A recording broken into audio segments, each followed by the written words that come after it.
All right, for some of you, you're like, man, this series is going to take the rest of the year. This is a long one. So we're in part 5 of our series. We will wrap it up next week, and basically we've just kind of been talking about what would it look like if we were part of the first Christians, the first Jesus followers, after Jesus rose from the dead, and we didn't have a Bible, and we were Gentiles. We were not Jewish, so we didn't even know anything about the Torah. We didn't know anything about the Jewish Bible, our Old Testament. It was kind of like, Moses who?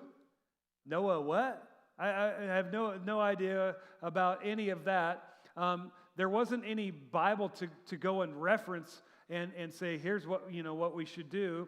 And so it's amazing when you think about the fact that Christianity made it out of the first century, because there wasn't a whole lot to go on. It was a resurrection religion. We are following any guy who predicts his own death, burial, and resurrection. I don't care who he is, I'm with him. And whatever he says, that's what I want to do.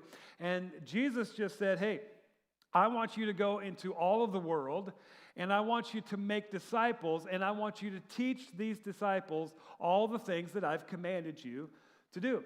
And so there was eyewitnesses that would go out and teach what Jesus had taught, and people took that. And some of the things that he taught on the front end, and I would imagine some of the disciples would teach kind of, it didn't really make a whole lot of sense to us either until he rose from the dead. And it was like, oh, okay, well, if you could do that, then we can probably do this. Like, do not worry. You're like, is that even possible? Do not fear. Fear not. Well, how do you just not fear not? And some of the things Jesus, said not to do didn't make a whole lot of sense, really, until after he rose from the dead. Today's not is a favorite one of people who are outside of the Christian faith, and remind us Christians, and probably deservedly so, remind us of this not a lot, and in fact, even inside the church, inside our faith, the Christian faith, we Christians, we pull this out on one another all the time as well, and use it. And maybe you're like, I knew it was in there. I didn't know where it was. I couldn't find it if my life depended on it. But it's in there, and so it actually is in there. Any idea what it might be? Thou shalt not. Oh, how did you know? How did you know? Unbelievable. Judge not. Judge not. And you're like, I knew it was in there. I can't find it, but it was in there. Well, I'll show you where it's at. Matthew chapter 7, verse 1. And Jesus said that. Maybe you didn't even know that. You're like, oh, I knew it was in the Bible, but Jesus even said it. So that even makes it extra true. So, do not judge others. In other words, thou shalt not evaluate me and write me off. You shouldn't look at me. You shouldn't look at me in the what I wear and how I'm dressed and my hair and how I do things and the things I say. You know what? That we wouldn't look at people and look at them and evaluate them and size them up based on, oh man, there's no way in the world you could be a Jesus follower. I mean, look at the way you dress. Look at what you do with your hair. Look at the tattoos you put on. Look at how many no one could be following Jesus and do those things or talk like that or be there or be over here or do that or be a part of this. And so we size people up based on what they look like, based on what they wear, based on how they talk, based on where we might see them, based on who we might see them with. And write them off. I don't want to have anything to do with you. And Jesus just says, thou shalt not judge. Do not judge others. And we religious people, we're the worst. We're the worst at this. And I don't know exactly why that is. And it's not even just the Christian religion. It's like any religion. If people of religion just tend to be so judgmental, and I can't quite understand it. And I think there's probably a lot of reasons why we tend to gravitate towards being very judgmental. But I think this is probably a couple. One is we're jealous. We're jealous because other people seem to be having fun in their sin, and we don't get to participate in the fun. And there doesn't seem to be any repercussions of the sin that they're in at the moment. And so it's just kind of like, not only are they having all the fun, but we think they're getting away with it. And that just bothers us. And we're over here and it's like, my religion won't let me do that. And so I'm trying to be a good person, and I'm trying to be religious, and I'm trying to follow Jesus. And my religion won't let me to do that, but you're doing that, and you're having a lot of fun, and it seems like you're getting away with it. And so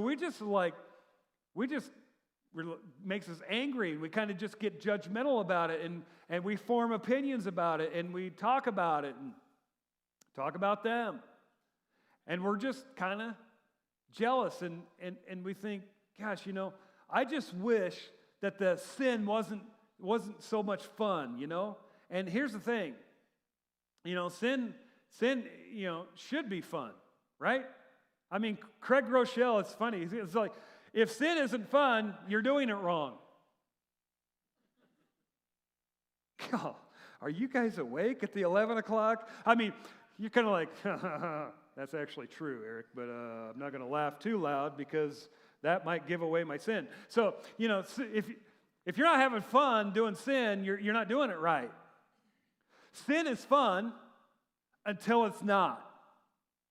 And lots of times, here's the thing, it's not like the law of Pinocchio. Every time you sin, your nose gets longer. Otherwise, you'd probably quit a little sooner. But, sin oftentimes operates by the law of the harvest. And harvest is way down the road. And so it appears like you're getting away with something. It appears like your life's going wonderful. It appears like everything is hunky-dory. And many times we're kind of hiding it outside for everyone to see. But internally, both internally and inside my family and the relationships and the close relationships, they're a disaster, but we don't let anyone see that. But see, we just think, gosh, they're having so much fun. And I can't have that, and I'm trying to be a good religious person. So I just kind of jealous. And then we get kind of self-righteous. And this is kind of harsh, but self-righteous people are ignorant and arrogant. They're ignorant and they're arrogant. They actually they dumb down the holiness of God, and they elevate their own personal holiness. They dumb down God's holiness, and they elevate their own.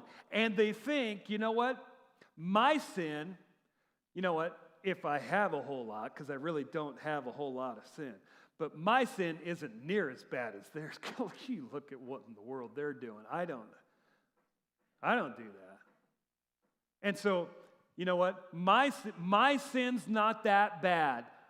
I just dumbed down God's holiness to where my sin's not that bad. And compared to you, look at that sin. That's awful. And so I elevate my own up to God's standard.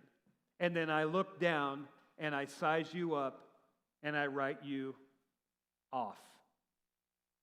And I think sometimes we as Christians, we make the mistake of holding people outside of our faith to the same standard that we hold ourselves to. Like we have ascribed to following Jesus and the standard that Jesus sets. And we sometimes make the mistake of holding people that don't ascribe to that, who aren't following Jesus, who aren't Christians, and we hold them to that same standard. That's a mistake. They're not even ascribing to it. So we should not hold them to it. And sometimes we make the mistake, and I have made this mistake. In fact, I would have fallen into this category, many times. In fact, if I was going to do a video of how God has impacted me through the crossing, one of the greatest ways the crossing, God has used the crossing to impact me, is to root this out of me over the last 16 years. If we were going to be a church that unchurched people love to attend, you know what? We had to deal with this, and we have to deal with this internally. And here's some of the mistakes sometimes we make, and I know that I have made this. You know what? I grew up with unbelievable parents. I grew up with a dad. Do you know how many times I heard my dad swear? 0. Never heard him swear once. You know how important Jesus was to my dad and church was to my dad? I mean, we were there all the time. It was super important. And we, I mean, it's just, we grew up in an unbelievable, we were a part of a good church, structure growing up, a part of an unbelievable family growing up, and I just assumed everyone else grew up like I did. And so why in the world would you act like that if you grew up in, you should know that's wrong. And so, you kind of start to get kind of self-righteous because you just assume everyone else grew up in the same family structure you grew up in, and they grew up in the same church structure that you grew up in. And if I've learned anything over the last 16 years is to get to know people that are nothing like me, that don't look anything like me, that don't have any of the same background that I have, that don't have any of the biblical training that I have, that don't have any of that. And to get to know them and realize, gosh, they're some of the most authentic, soft-hearted people. And you know what? There would have been a time when I would have just judged them and written them off and not want to have anything to do with them. That's self-righteous. And here's the thing, self-righteous people are rarely self-aware. Like they don't know they're being self-righteous. It's kind of like once you kind of get out of that circle and then you hear how some people talk, in the tone that they talk about other people and how they talk about, and the top down, they don't even know they're talking, down at them and kind of sticking them into a category. It's kind of like, oh, are you self-aware of that? So many times we're not even aware of it. And so Jesus just says, do not judge others. And we think, inside the church and certainly outside of our faith, people would say, don't compare me to anyone. Don't confront me about anything, and mind your own business. And Jesus says, do not judge others. And we think there's a period right there. We think that's where it ends. And those outside the faith certainly think there's a period right there, and that's where it ends. And that's as far as we get. The Bible says, don't judge, so don't judge me. And the Bible does says, do not judge others, but there isn't a period here. There's actually a comma. And Jesus keeps going, and he gives some more context. He says, do not judge others, and you will not be judged. Well, that's even better. If you're going to judge me, you're going to be judged, so don't judge me. And he goes on, for you will be treated as you treat others. The standard you use in judging is the standard by which you will be judged. That should scare the judging out of all of us. But somehow it doesn't. But it should. Because the standard that we use in sizing people up and writing them off will be the same standard that is used to judge us. So, judge others the way you want to be judged. And here's the question. How do you want to be judged? Well, I can answer that for you. Please judge me not. And if you have to judge me, then I hope that you would judge me with some grace. I hope that you would judge me with some mercy. I hope that you would take into account, you know what, the way that I was raised. I hope that you would take into account the circumstances of my life and the difficult things that I've run into. I hope that you would take into account the pressures that come down on me. Isn't it true that you would say, hey, if you're going to judge me, if you have to judge me, then you know what? I hope that you would take into account everything in my life and everything that, and most of which you probably have no idea about. It's so amazing to me to watch some high-profile preachers that I'm friends with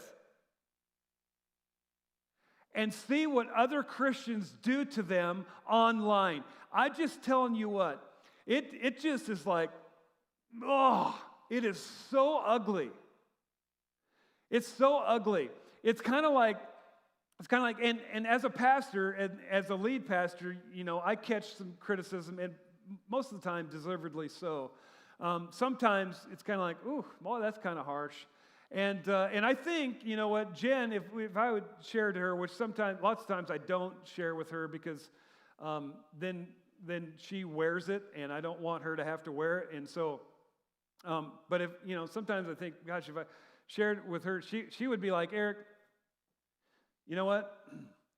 If they would actually sit down and get to know you, they would never, ever say that about you. See, and isn't that what you want? That they would actually sit down and get to know you, that if they actually had the context of your life, they wouldn't judge you. If they understood everything that you've been through and the struggles that you have, they wouldn't judge you. Jesus goes on. He says, and why worry about a speck in your friend's eye? To which all of the judges were like, I knew it. I knew it. There is a speck in the eye. I knew there was something there. I knew there was something wrong with you. Right? And it's kind of like, I knew there was a speck in there. I knew there was something wrong. In fact, I don't think it's a speck. I think it might be bigger than that, but I knew there was something. So in other words, Jesus, what you're saying is you can make an opinion about someone, and you can kind of make a judgment of going, I don't think that's right. I don't think that's good. I don't think that's healthy. I mean, you can form an opinion about it. You can actually see there's a speck in the eye. He goes on, and why worry about a speck in your friend's eye when you have a log in your own? To which we have an answer to this, like, it's kind of like, well, I actually think they have a log, and I'm not even sure I have a speck, but if it is, it's a super small speck, right? And it's way more fun to look at what's in your eye because it distracts me from what's in mine. As long as I can keep the focus on you, I don't have to look at me. And after all, I don't really think that there's much here to deal with, so I'm just going to keep the focus on you. And Jesus is like, that's where you're getting it wrong. That's where you're getting it wrong. And the other reason is, you know, Jesus, honestly, I mean, I don't want to brag, but I just don't have a plank. I mean, there's not much there. And we say this in church, and right now we kind of like, well, that's silly. But that's exactly what we think, right? Like, I don't have all that much to change. I mean, I don't have all that. I mean, you know, Lord, I need you. Well, maybe. But for the most part, I think I kind of got it going on. And it's this the point where Jesus begins to clarify the not in the judge not. This is kind of where the lesson begins. We think it ends at, you know what, do not judge others. We think that's the end of lesson. But this is actually kind of where the lesson begins. How can you think of saying to your friend in Matthew chapter 7, verse 4, how can you think of saying to your friend, let me help you get rid of that speck in your eye, when you can't see past the log in your own. In other words, how can you even begin to think? How could you possibly think that you could, see something in someone else when you're not willing to turn the mirror and look at yourself? How dare you look down at someone else without taking first the time to sit and look at your own mess? Why look at everyone else's mess when you're a mess and you're not willing to look at your mess? And you think everyone should look past your mess while you're pointing out the mess in everyone else. Jesus has a word for that. We don't like it. Hypocrite. Hypocrite. You want someone else to do something about their mess, but you're not willing to do anything about your mess. And sometimes we think, okay, well, maybe what Jesus wants us to do, maybe the lesson, maybe what Jesus wants us to do is just mind our own business. You mind your business, I'll mind my business, and then, you know what, we'll be fine. I won't judge you, you don't judge me, and you mind your business, I'll mind my business. After all, look at what Jesus says. Hypocrite, first get rid of the log in your own eye, then you will see well enough. So really, I think what Jesus is saying is, okay, Jesus, you just want me to see that, well, there's a mess. It's hard not to see. There's a mess. And so there's a mess there, but you want me to turn and put the mirror on me. So the more of a mess you are, it's the more opportunity for me to turn the mirror on me and reflect to me the things that need to change in me. And the more I change in me, the better I get. And so maybe the lesson is, you know what, you mind your business, I mind mine, but as I see the mess in you, and I'm not going to judge you, and I'm not going to talk to you about your mess. I'm just going to let you mind your business, my business. And the more mess you are, the more opportunity for me to reflect back and say, man, that's ugly. Is any of that in me? And as I look at it in me, it's like, oh yeah, that was kind of in me. And so I'm going to change that in me. And when I do, I'm going to see. And so I'm going to be the beneficiary of your mess. Jesus, is that what you're saying? See, following Jesus never stops with what's in it for me, ever. Ever. And here's the part that we don't necessarily really like. And in our culture, I'm just telling you, today I'm going to be an equal offender. So no matter which side of this you fall on, you should all equally be offended, okay? When I just mind my own business, it does nothing for my friend, and I think this is important. It does nothing for my friend whose business needs minding.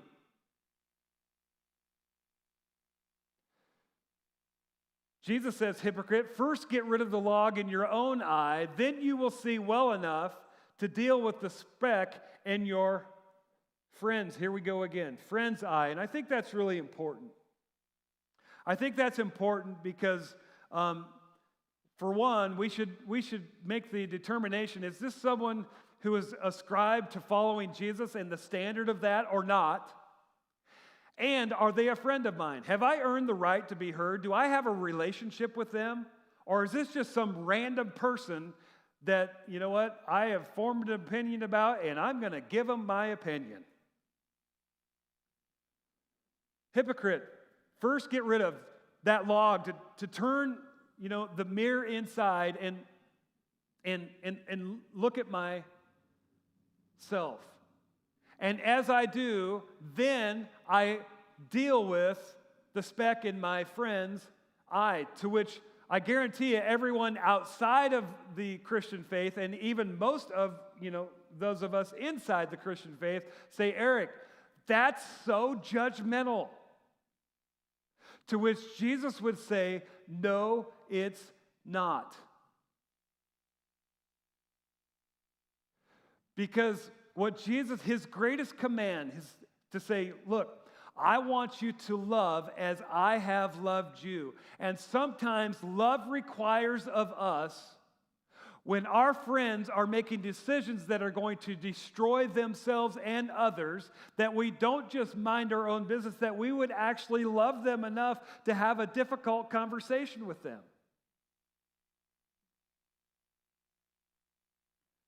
So, love one another. You see, self-righteous and jealousy get in the way of love.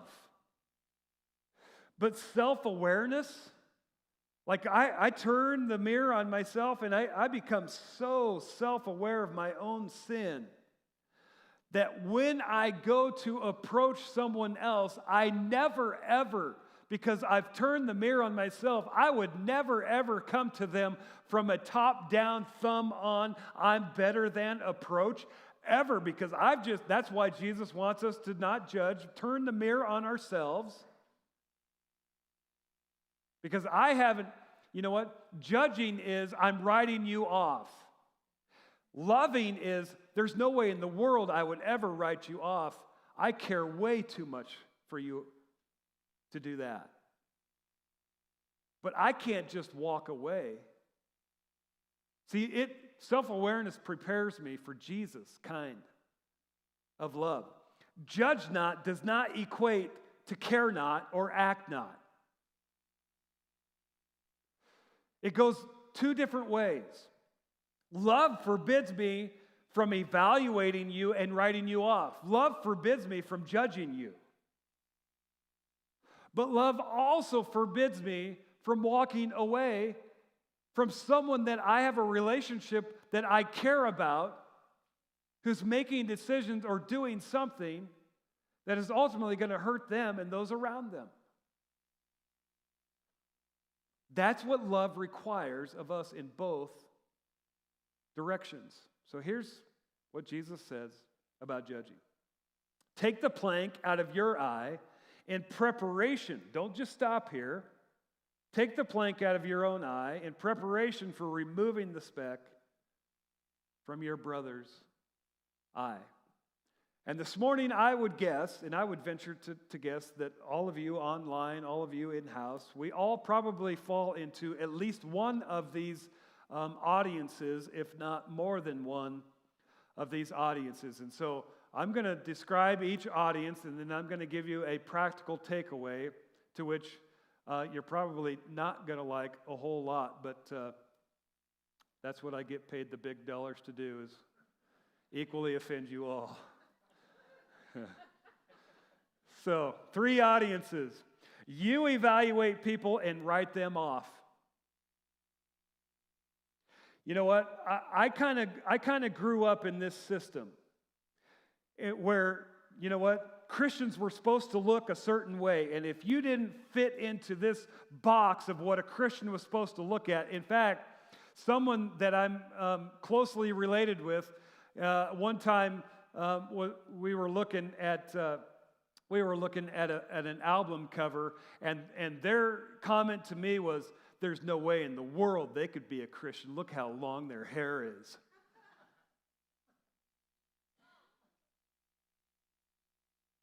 You know what that is? Self-righteous. You look at people and you make an evaluation of where they are. You make an evaluation of what's going on in their heart, even though you don't have a clue what's going on in their heart. And you have no context for what's going on in their life, or the pressures that they have faced in their life, or the family that they have grown up in, or the background, or how much Bible or unBible they know, and you write them off. And your takeaway from this morning is a Bible word, and that Bible word is you need to repent of your sin of self-righteousness. How dare you write people off? And it's no wonder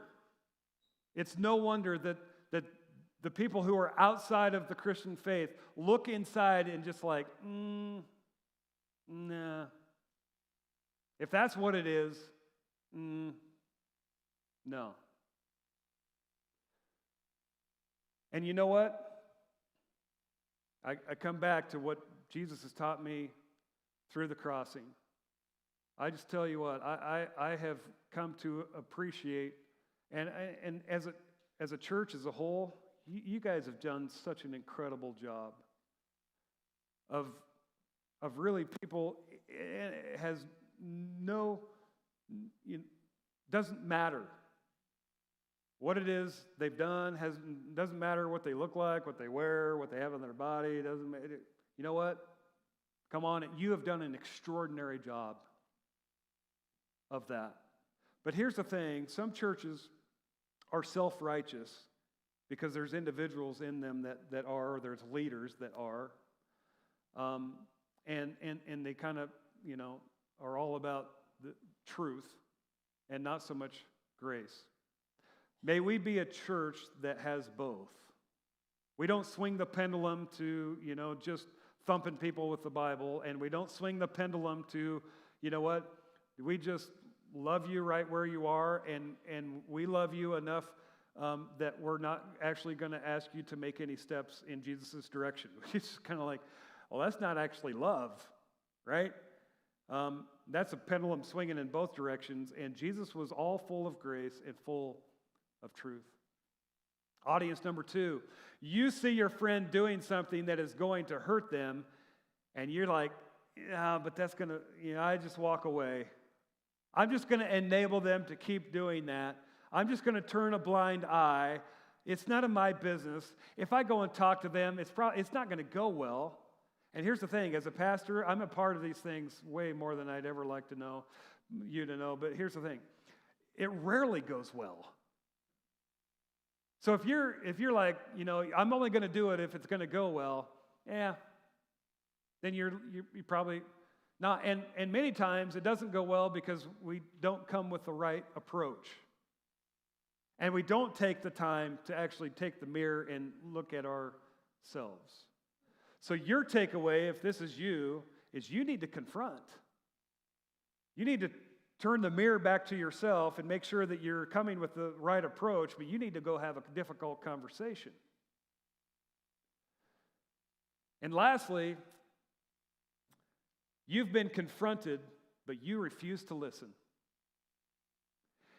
And you know they're right. You know there's something that's messed up, and you know that it needs corrected, and you know you need to do something about that. But you're hiding behind the fact that they approached you in a way that you didn't really like, even though there's not a great way to approach.